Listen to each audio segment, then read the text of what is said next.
Pozdrav svima! Danas ću raditi nešto što je drugačije od ovoga što sam radio do sada. Danas se selimo u svet brojki i precizne mehanike. Kao što vidite, sve je oprano, odmašćeno i suvo kao barut. Kod ovakvih poslova nema improvizacije sa prljavštinom, sve mora da bude apoteka. Od mernog pribora danas su nam glavni aduti mikrometri, šubleri i naravno subitor sa komparaterom. Prvo što ću da uradim, izmerit ću ove prečnike na radilici. Na osnovu mere koju izmerim, takav će mi biti i odabir ležaja. Postoje standardni ležajevi, pa specijale koji idu u minus 2,5, pola milimetra i 0,75 mm. Ali to nije sve. Svaka specijala ima 4 podmere koje se obeležavaju bojama: crvena, plava, žuta i zelena. Da bi izmerili radilicu, potreban nam je mikrometar. Merit ću ga pri vrhu, pri dnu i na više mesta, da vidim da li postoji negde neka ovalnost.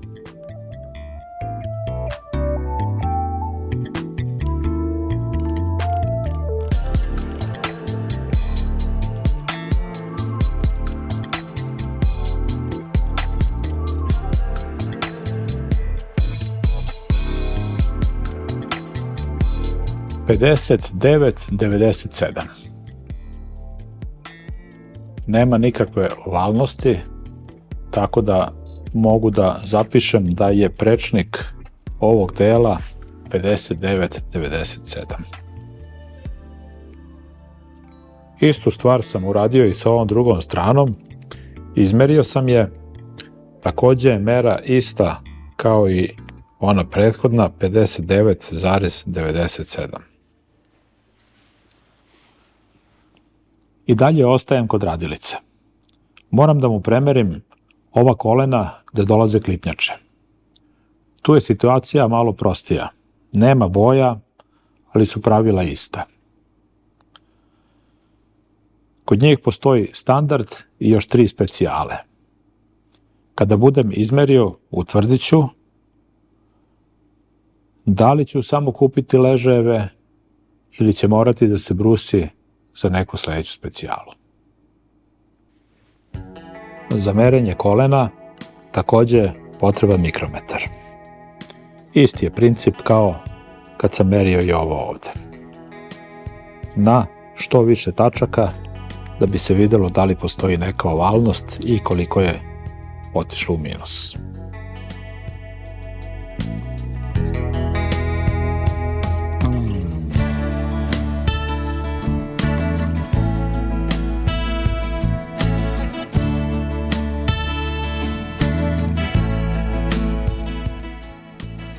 Merenjem sam utvrdio da je 47,98. Znači, ovo je standardna mera na ovom kolenu. Sada ću sve to da ponovim i na drugom kolenu.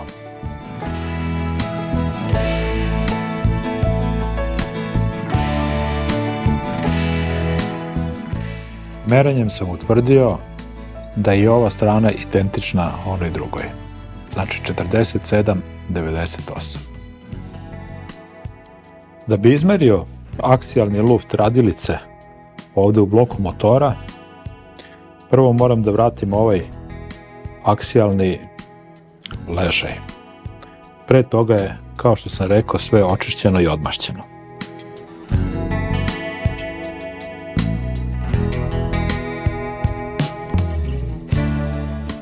Zatim vraćam radilicu.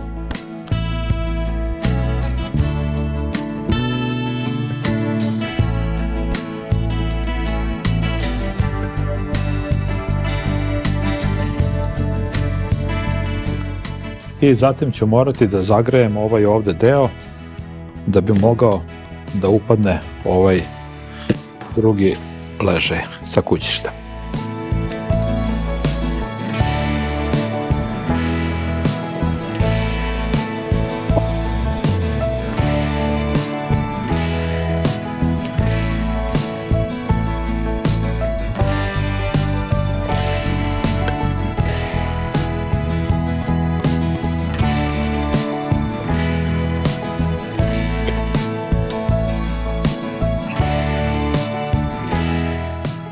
Legao je na svoje mesto.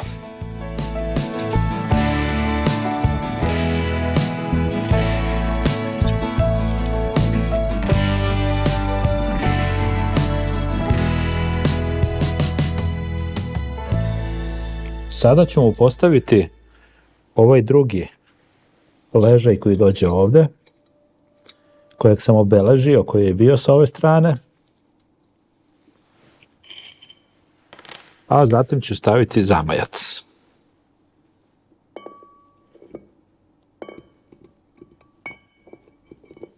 Sada ću da postavim ovaj alat ovde ispod zamajca na ove zube da mogu da stegnem zamajac.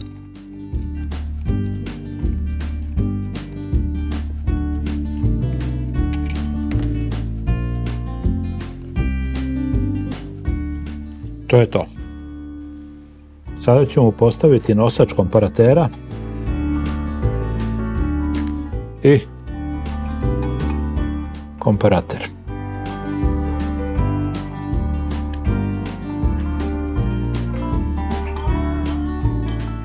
Sada sam alatom sa one strane gurnuo celu radilicu na ovu stranu. I sada ću na komparateru da postavim nulu.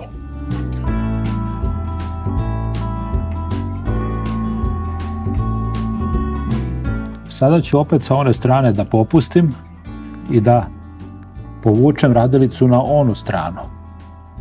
I dobit ću vrednost koliki mi je aksijalni luft na radilici.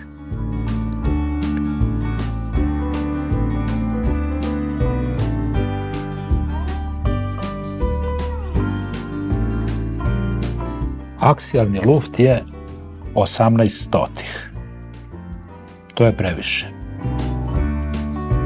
Po fabrici bi trebalo da bude između 0,08 i 0,15 mm, što znači da nije dobro. Ja sam izmerio 0,18 mm. Takođe i ovi ležajevi dolaze u nekoliko mera, tačnije 4. Pa sad moram da se bavim matematikom i da izračunam, da vidim koji mi ležaj treba i koji ću ležaj da naručim. Da li jedan ili oba, vidjet ću šta matematika kaže.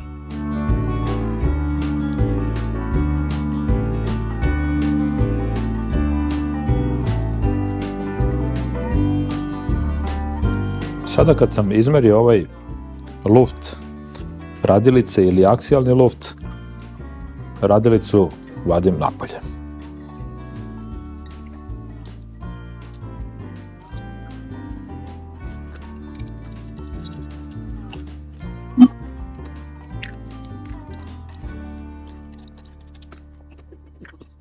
Zamajac je skinut.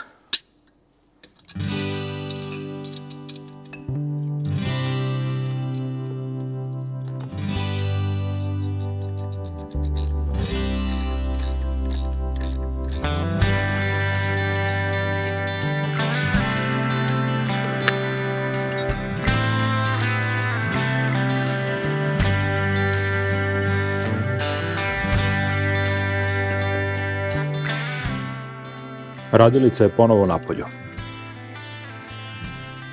Radilicu sam izvadio i također sam izvadio i ove aksijalne ležajeve. Sada ću da premerim njihovu debljinu.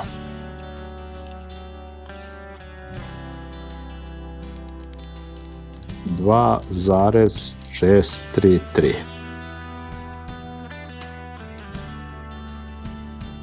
To je vrednost koju ću da upišem.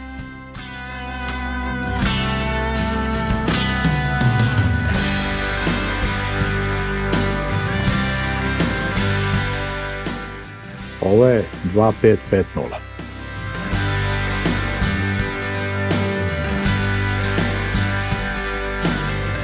Sada kada sam izmerio debljinu onih aksijalnih ležajeva, sad ću da izbijem ove ležajeve.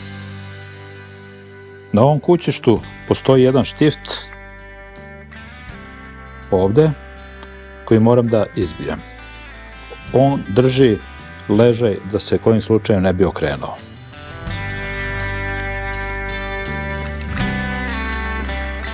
Izbio sam štift, može i da ostane za sad ovde, izvadit ću ga kasnije. A sada idem ka presi.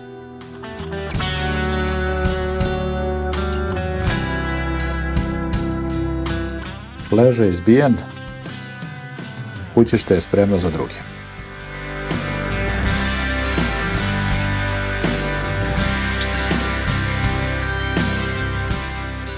Izbijen i drugi ležaj.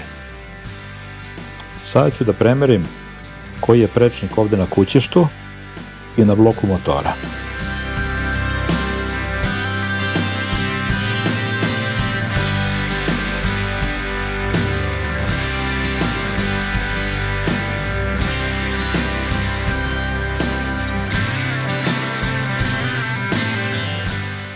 Mera je ista. I na bloku motora i na ovom kućištu.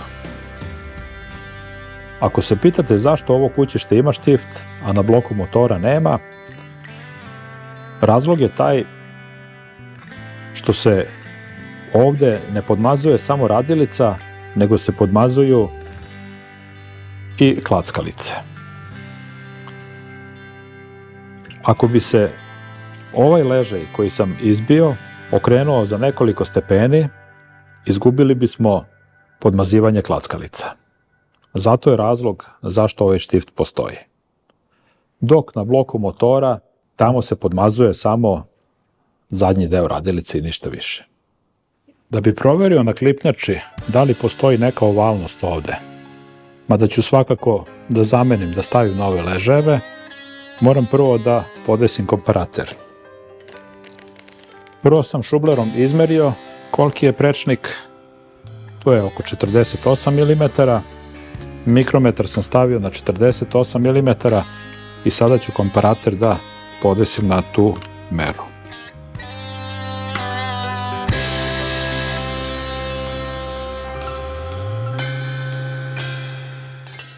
Podesio sam ga, stegao sam ove šrafove i sada ću da proverim ovalnost. Ovde je 48 u plusu 1/10.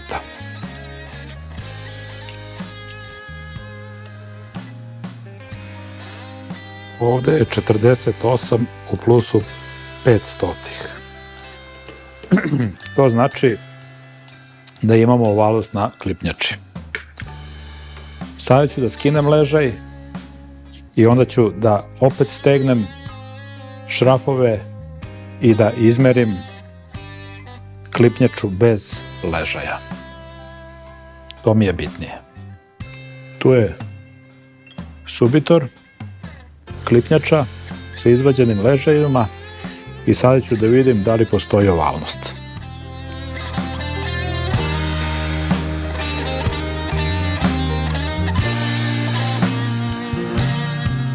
Koliko vidim, ovalnosti nema. Sad moram da se uhvatim knjige, matematike, pa da krenem sa računanjem i da vidim koje ću ležajeve sve da naručim. Naručit ću ih naravno sve, samo da vidim u kojim merama. Mere koje sam izmerio i zapisao, preneo sam u Excel tabelu. I došao sam do zaključka koje ležajeve moram da kupim. Ležajevi za klipnjače uzimam u standardu. Ležajeve za aksijalni luft radilice uzimam dve vrste.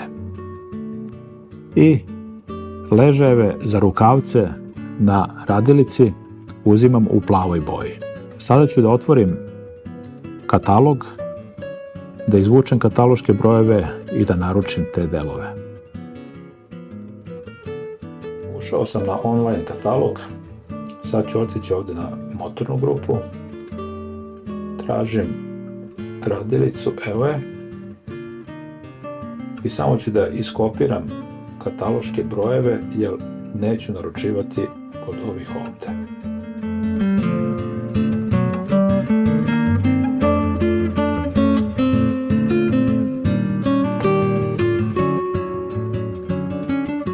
I šta mi još treba? Kada se menjaju ležajevi na lipnjačama, mora da se zamene i novi šrafovi. Evo ih. Spisak sam napravio. Ode.